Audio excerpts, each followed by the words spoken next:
श्रीमद् रामचंद्राय नमः। श्री रामभद्राय नमः। श्री सीता रामाय नमः। कथा एक दिन होकर रुक गई, 2 दिन कुछ न कुछ व्याधा, शरीर की व्याधियां मिलके जो भी है, ये इतना विशुद्ध प्रेम प्रसंग है भरत जी और राम जी का। बोलने की तो बड़ी इच्छा रहती है, लेकिन प्रभु की कृपा में अभी थोड़ी सी और ज़रूरत है, जिससे कि उसके सही भाव को मैं समझ सकूं। गुरु जी महाराज ने कहा कि भरत जी महाराज आप ही बता दो उपाय, राम जी कैसे चलेंगे। और भरत जी ने ये कहा कि महाराज मैं क्या बताऊं, अगर मुझसे ही पूछना था तो पहले पूछते, भगवान को बन जाने से पहले ही पूछते, तब तो विचार किया नहीं। अब लेकिन जो कुछ भी है, भरत जी ने अपने चित्त की सारी बात बिना किसी संकोच के, और प्रजा मंत्री और प्रवासी परिवारिक परिजन सब के सामने अत्यंत स्नेह से और बड़ी नम्रता से और सज्जनता से अपना भाषण को रखा, जिसकी विवरण शायद पहली कथा में आ चुका है। भरत जी महाराज अपने भाव को कहते हुए कह रहे हैं कि महाराज आपने कही अर्ध तजई बुद्ध सर्वस दाता, तो महाराज मैं और शत्रुघ्न वन में चले जाएं और राम जी वापस हो जाएं, तो महाराज यदि आप ये सब कर सकते हो तो ये निश्चित रूप से कर दो। और मैं तो यहाँ तक इस बात को तैयार हूँ कि कानन करूँ जन्म भरे वासु, ते अधिक न मोर सुपासु।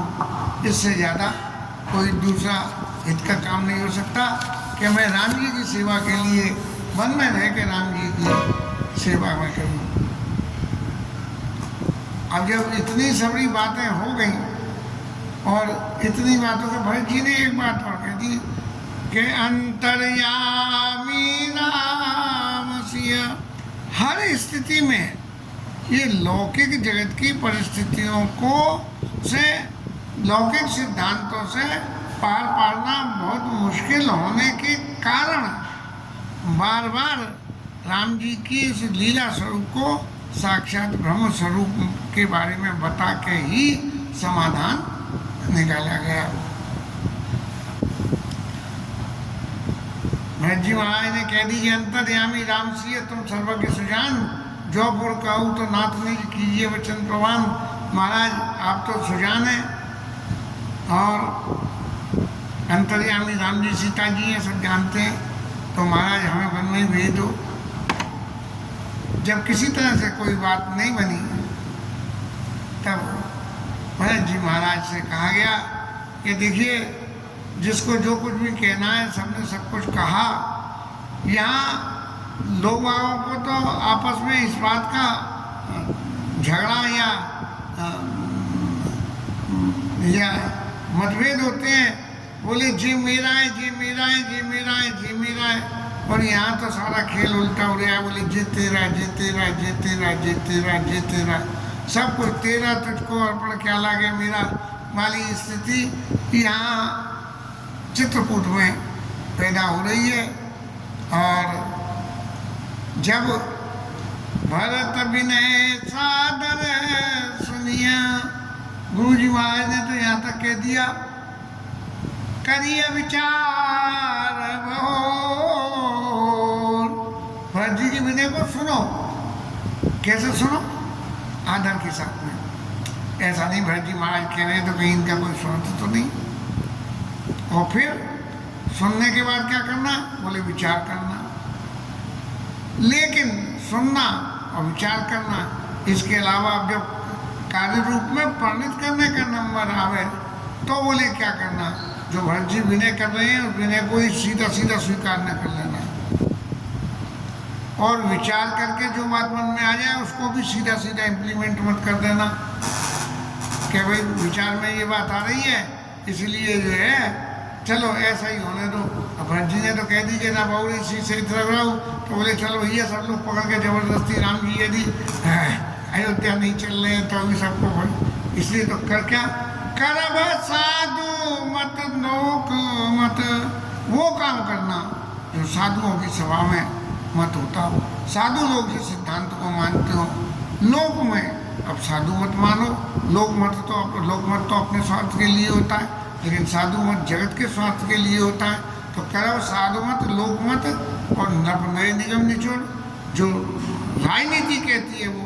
अब ये इतनी सारी विरोधाभास बातें हैं, इतनी सारी विरोधाभास बातों को जब गुरुजी महाराज के सामने भरत जी और राम जी के बीच में सभा में ये कहा, तब तो हमारे राम जी महाराज तो बिल्कुल ऐसे हो गए कि देखो ये गुरुजी महाराज ये इतने बड़े ज्ञाता ब्रह्मा जी के मानस पुत्र और ये निर्णय नहीं कर पा रहे हैं कि मैं बोलूं क्या।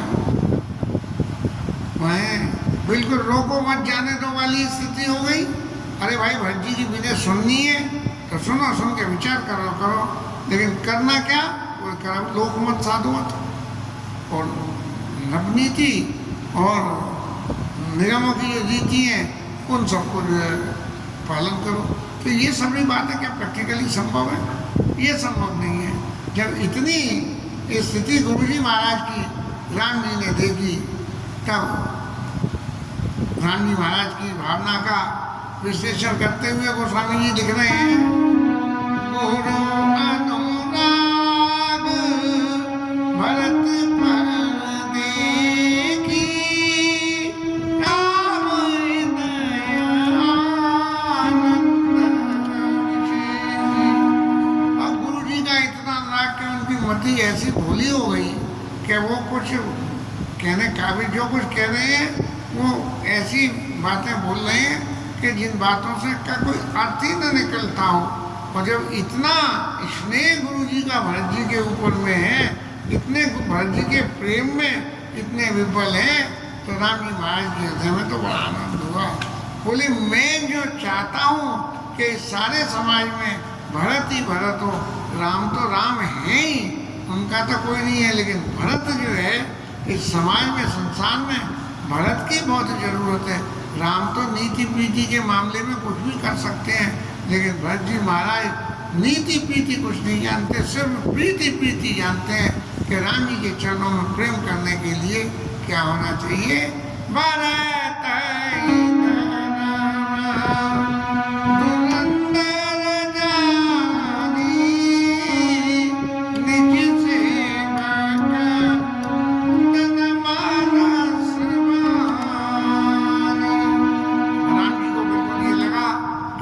भरत जी महाराज कितने धर्म की धुरी पे धारण करने वाले हैं कि गुरु जी जैसों की मति ऐसी हो गई तब जो है, और ये समझ गए कि मेरे प्रति भरत जी का कितना समर्पण है, तब राम जी महाराज को बीच में फिर कुछ बोलना पड़ा, बोल नहीं, कुछ गलती हो गई।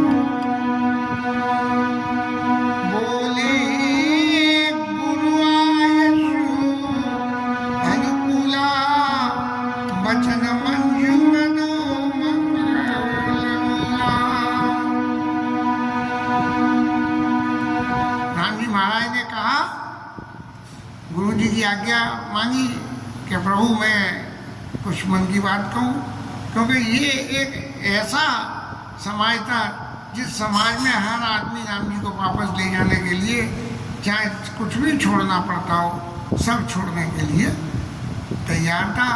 तब राम जी महाराज ने एक बड़ी विकट कहना चाहिए क्या,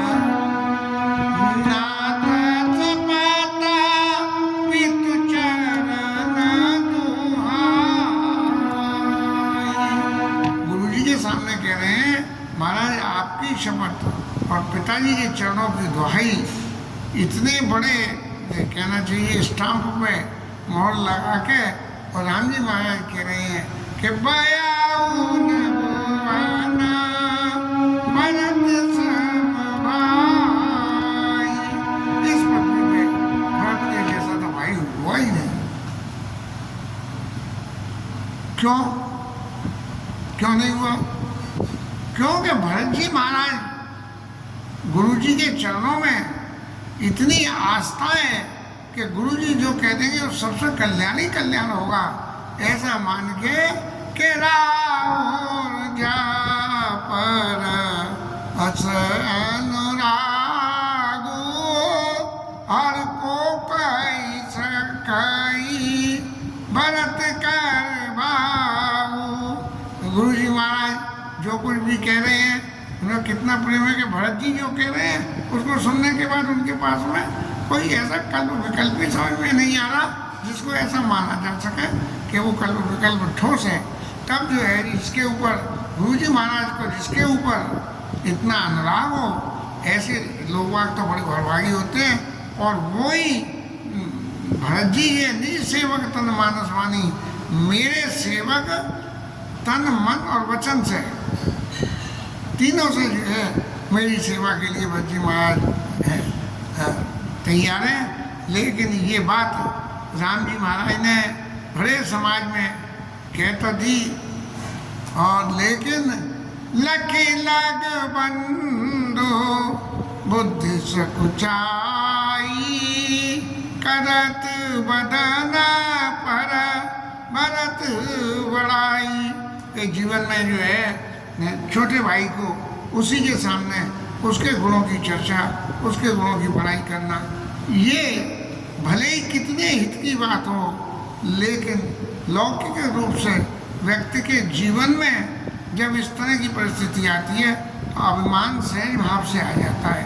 तो इसलिए अभिमान ना आवे ऐसा समझ के, और राम जी महाराज को बड़ा संकोच हुआ कि देखो भरत जो कभी ये चाहते नहीं है कि मेरी साधु समाज में गिनती हो, मेरी राजनीति में मेरी गिनती हो, और यह राम जी मेरे को आदर ही आदर दिए जा रहे हैं। ऐसा मन में विचार करके राम जी महाराज बोले अब अगर मैं कुछ और बोलूँगा तो भरत जी और संकोच में पड़ जाएंगे, इसलिए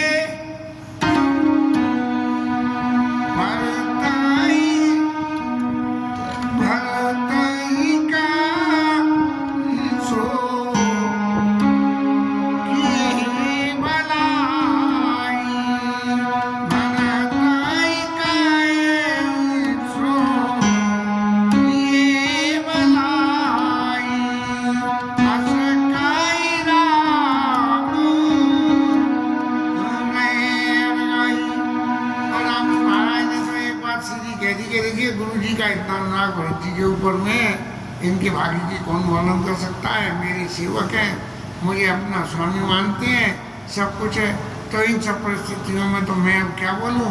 एक सीधी सी बात तो ये है कि भरत जी जो के वो सब बात कर दो और उस करने से सब कुछ हो जाएगा।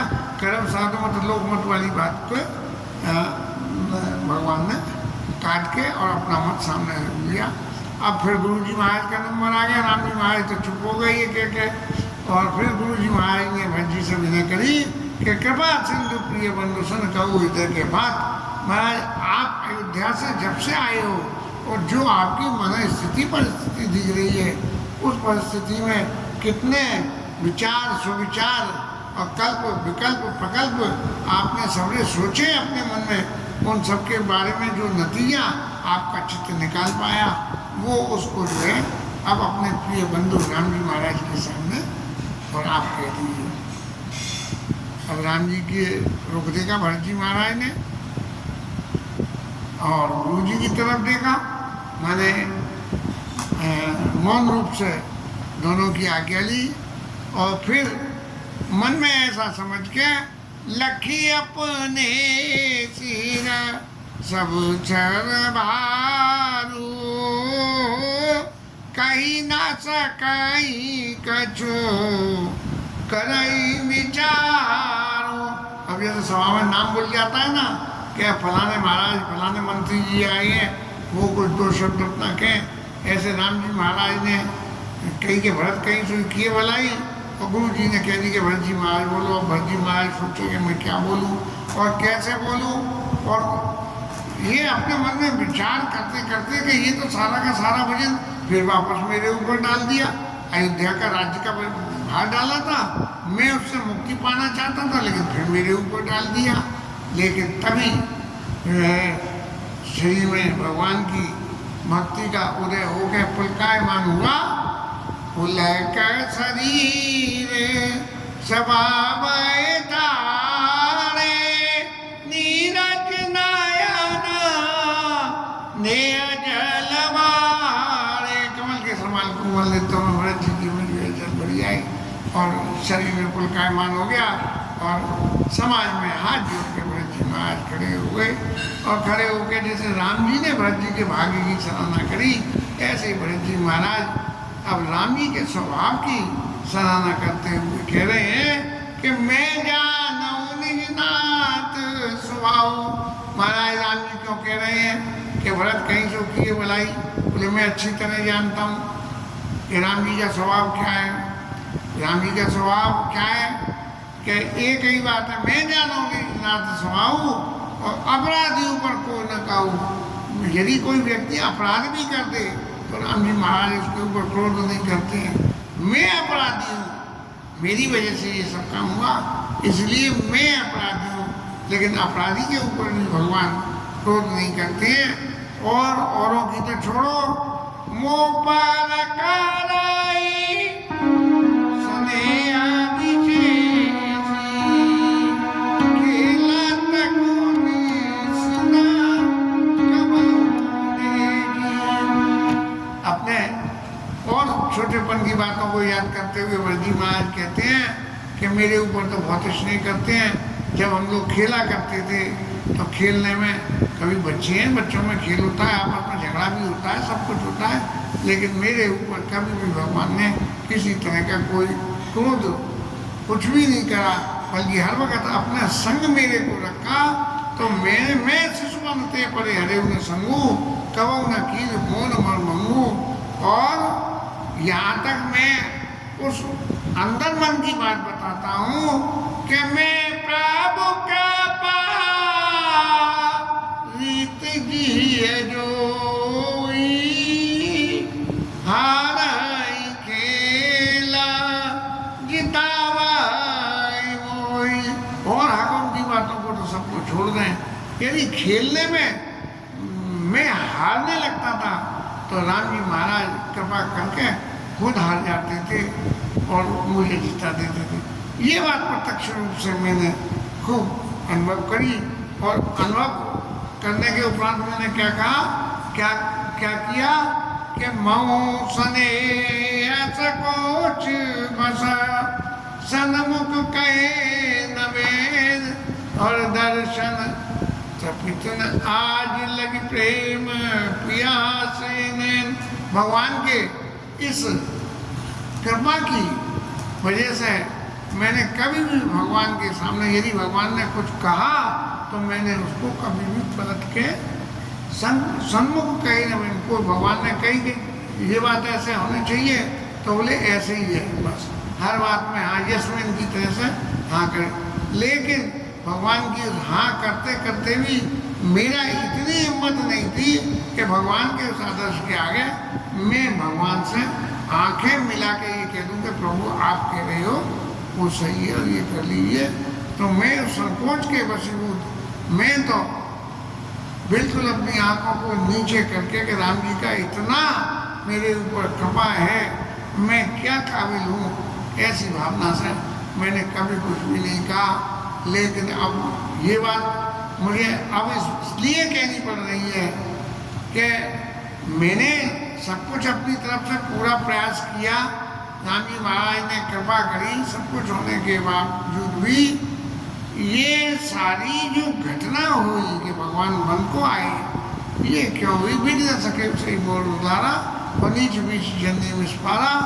विधाता को ऐसा लगा कि राम जी महाराज के संग में जो है ये जो भरत जी का स्नेह है ये इनको इतनी बुरी तरह से बांधे हुए तो इन दोनों के स्नेह के अलग कर दें, और अलग करने के लिए बीच में माता जी को डाल कर राम जी को वन में भेज दिया।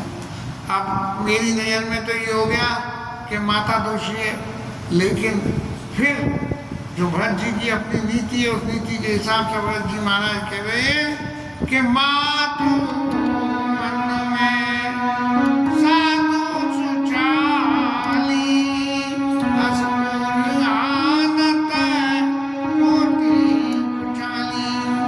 अब मैं ये कह दूं कि माता जी तो हमारी जो है लल्लू है और मैं साधु हूँ, तो ऐसी बात आने से, मन में आने से सबसे बड़ी बात है कि ये जीवन की सबसे बड़ी भूल है कि माता को तो जो है दोष दूं और अपने आप को मैं साधु समझूं। इससे ज़्यादा और विपरीत अवस्था क्या हो सकती है? अरे जैसा बोओगे वैसे ही तो काटोगे। अब जिसके उधर से जन्म लिया है तो उसके संस्कार पुत्र में तो आएंगे। तो मैं ये कह दूं कि वो खोटी है और मैं सही हूँ, ये सबसे ज़्यादा गलत है। बिना इस बात का मैंने विचार करे हुए और सब तरह से माता को दोष दिया। लेकिन जब मेरे समझ में ये बात आई कि हृदय हारे सब ओरा, एक ही बात भले भल मोरा। जब मैंने ये देखा कि भाई माता का दोष नहीं, मेरा दोष माता की वजह से नहीं है, मेरा अपना ही दोष है। और माता का दोष क्या है कि बिन सके उसे ही मोड़ डाला, वो विधाता की लीला भी कुछ ऐसी हो गई। तो लेकिन इन सब बातों का विचार करने के बाद में, इनको सब तरफ से सोचने के बाद में मेरे चित्त में सिर्फ बात और एक बात, केवल एक बात आई कि गुरु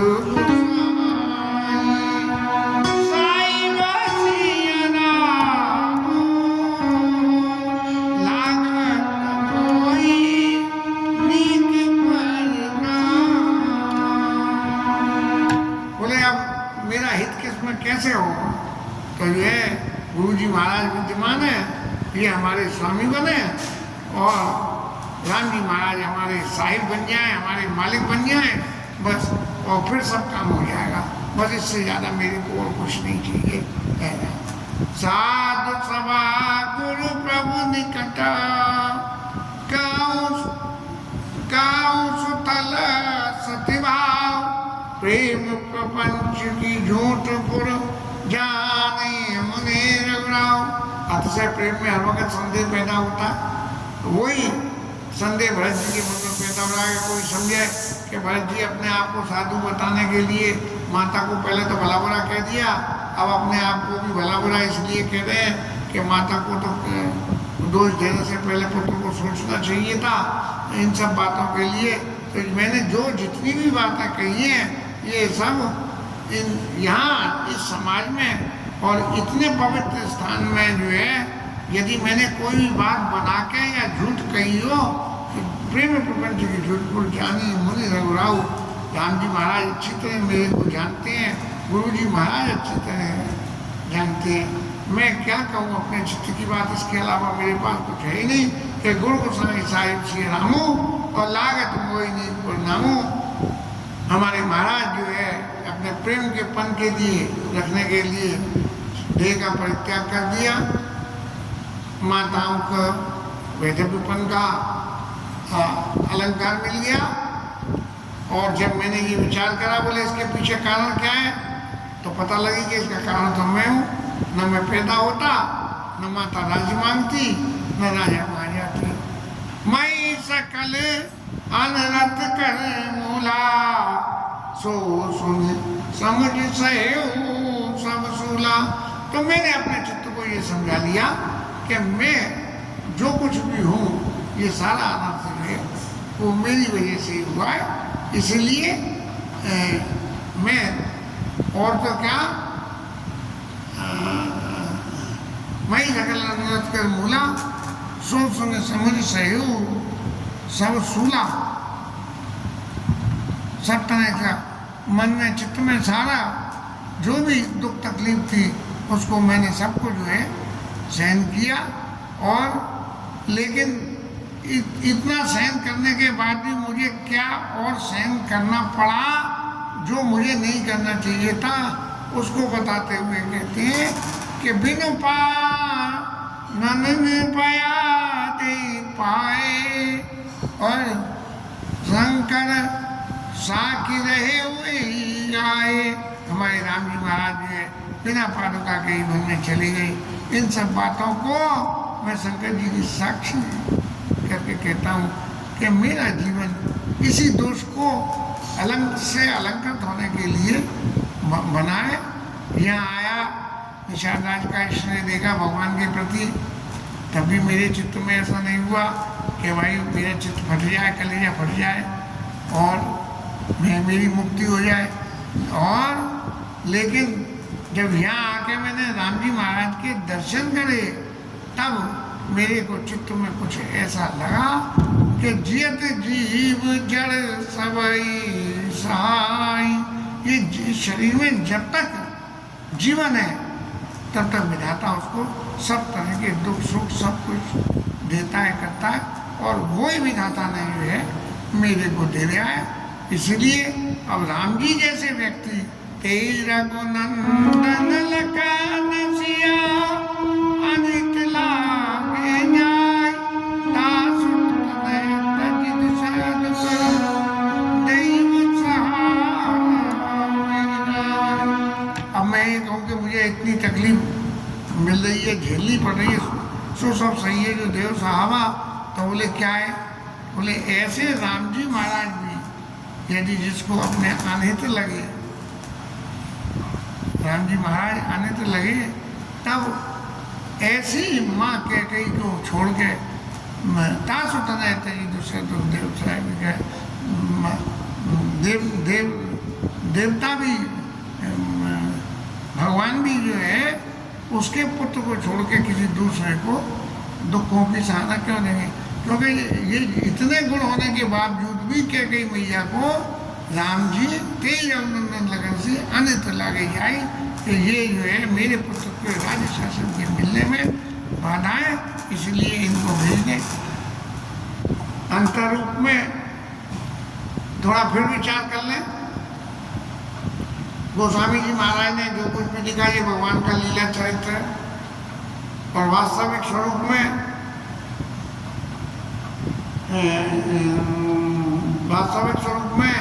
कैकेयी माता राम जी सीता जी पे अत्यंत स्नेह है। मैं अभी एक दिन कथा सुन रहा था तो वहाँ वक्ता में शायद राजेश्वर जी महाराज कह रहे थे, वो जो है ये कहा कि जो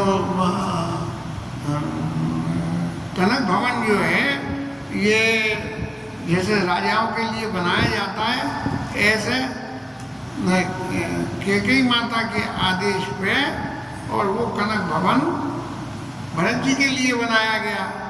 लेकिन जब विवाह होकर राम जी आए हैं तब कैकेयी मैया इतना स्नेह करती थी कि उस कनक भवन को राम जी और सीता जी को उन्होंने दे दिया। इतना स्नेह कैकेयी माता का था, तब फिर ये इतनी सारी लीला क्यों हुई? तो इसके स्वरूप में एक ही बात नजर आती है, जैसा कि संत लोग कहते हैं कि कैकेयी माता ने और राम जी ने एक एग्रीमेंट करा कि माता मेरा जन्म जो है देवताओं के कार्य के लिए हुआ है और उसमें तुम्हें सहायक होना है, और उस सहायक होने में तुम्हें इतने इतने कष्ट सहने पड़ सकते हैं, तो तुम अगर तैयार हो तो हम उस लीला की शुरुआत करें। ऐसी लीला के साथ में कैकेयी माता और राम जी का संवाद जो संतों के मुख से सुना है वो महाराज आज सामने रखा। भरत जी की तो इतनी विनय सुन के सब लोग ऐसे प्रेम के वशीभूत हो गए कि उस विधा को, उस वक्तव्य को आगे बढ़ाने के लिए कल का समय रखती है। ये आज कथा यहाँ